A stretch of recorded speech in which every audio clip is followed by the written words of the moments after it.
तो भी हम करते हैं नेक्स्ट पार्ट। नेक्स्ट पार्ट क्या है आपका 2x² minus x plus 1/8 is equal to 0। वही क्वेश्चन नंबर 2 चल रहा है। आपको इसमें रूट्स निकालने हैं बच्चे। जब भी आपका ऐसे रैशनल नंबर दिख जाए तो आपको क्या करना है, हमेशा ही एलसीएम लेना है।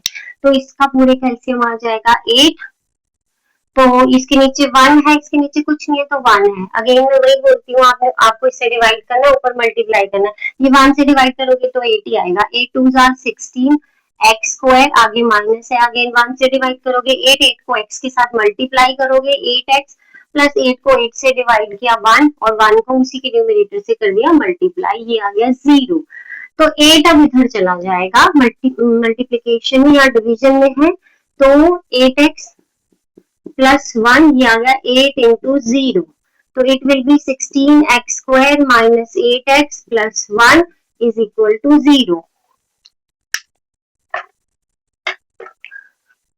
तो अब ये नॉर्मल क्वेश्चन बन गया आपका, ठीक है। तो अब हमें क्या करना है, स्प्लिटिंग करनी है। तो स्प्लिटिंग में वही आ गया आपका a और c लिख देते हैं। यहाँ पर a क्या है आपका 16 है और b क्या है आपका -8 है और c क्या है आपका 1 है। तो a इंटू सी करेंगे, a इंटू सी करेंगे जब हम, तो ये आएगा 16 इंटू 1, तो 16। अब 16 कौन कौन से टेबल में आता है, 1 के टेबल में, 2 के टेबल में, 4 और 8 और 16 के टेबल में आता है।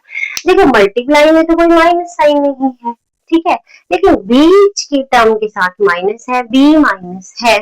तो बच्चा इसके ऐसे क्वेश्चंस को ध्यान से सोचना है। तो मल्टीप्लाई में प्लस कब आता है, या दोनों नंबर प्लस के हो या दोनों नंबर क्या हो माइनस के हो। दिमाग से सोचना है लॉजिकली। देखो हमें 16 चाहिए प्लस का, उन दो फैक्टर को मल्टीप्लाई करके, वो भी प्लस का। तो दो ही कंडीशन हो सकती है, दोनों नंबर माइनस के हो या दोनों नंबर प्लस के हो। Got it. तो यहाँ बीच में क्या है, माइनस है। तो आपका जो फैक्टर बनेगा वो बनेगा 4 ही बनने वाले हैं। तो देखो 16x² minus 4x minus 4x plus 1 is equal to 0। अब ध्यान से सुनना, ये दोनों ही नंबर के साथ माइनस लगाना पड़ा, क्योंकि एक के साथ माइनस, दोनों के साथ प्लस लगा देते तब तो ये प्लस का 8 बनता, पर हमें माइनस का 8 चाहिए, तो दोनों के साथ माइनस लगाना पड़ा। क्योंकि -4 इंटू -4 करोगे तो क्या आ जाएगा, 16 आ जाएगा। जब आप -4 इंटू -4 मल्टीप्लाई करोगे तो माइनस माइनस प्लस और 16 बन गया। Got it. तो आपको ध्यान से आपको सोचना है साइन के बारे में। when b will be negative while splitting the middle term both the factor will have minus sign।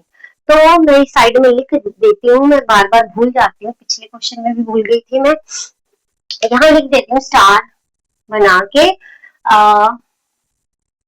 when b is negative या middle term is negative, middle term last term भी लिख सकते हो आप। b is negative then while splitting the middle term both factors will have negative signs। ठीक है, जब आपका बोला गया b नेगेटिव आ रहा है, then while splitting the middle term, इसको जब स्प्लिट कर रही है, बोथ फैक्टर कौन आए, 4 आए, both factors will have negative sign. में बार बार बोल रही हूँ, इसको क्लाउड में कर लेना, ये किसी बुक में नहीं मिलने वाला है आपको, ठीक है।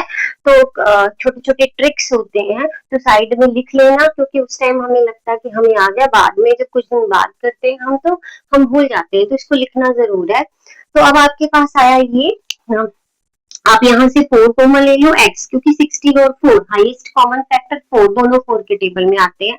एक x आ गया, 4 4 16, दो में से एक x अंदर रहेगा, ये पूरा का पूरा बाहर जा चुका है तो इसकी जगह 1 आएगा।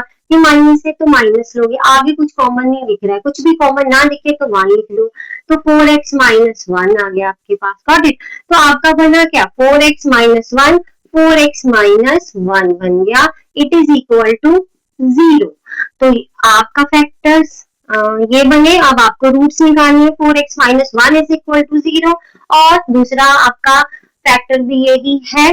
तो ये आ गया 4x इज इक्वल टू 1 और x क्या आ जाएगा आपका 1/4। तो 4x इज इक्वल टू 1 और x क्या आ गया 1/4। ठीक है, तो देयरफॉर आपके जो रूट्स आए, देयरफॉर रूट्स आर 1/4 एंड 1/4, दोनों ही सेम रूट्स आ रहे हैं। तो hope it will be clear to all. आपको अच्छा लग रहा है, समझ आ रहा है। अब तक सब्सक्राइब नहीं किया है, प्लीज सब्सक्राइब माय चैनल। अपनी फ्रेंड्स को भी लिंक भेजिए, शेयर कीजिए जितना कर सकते हो। Need your support. और अच्छा लग रहा है, अच्छे से समझ आ रहा है, कमेंट कीजिए और लाइक कीजिए।